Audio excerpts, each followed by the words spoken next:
Hello, kindergartners. I hope you're all doing really well. Keep up the practicing. I can tell some of you have been doing an awesome job with your practicing. Remember to start each practice time with your long bows on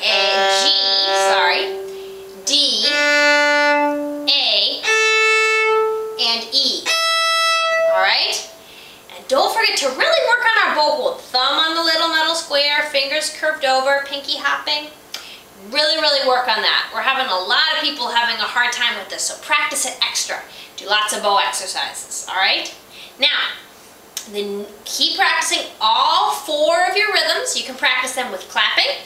You can practice them on your strings. So we have Mississippi hot dog, down, pony, up, pony.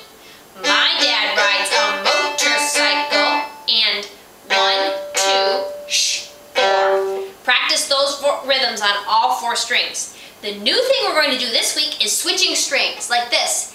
A, stop, E,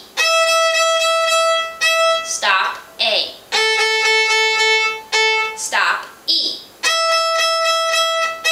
Alright, and I want you to do that with just Mississippi hot dog for this week on just A and E. Don't switch between the other strings yet. We're going to start with that, alright? Keep up the good work, and I hope you have a wonderful Thanksgiving.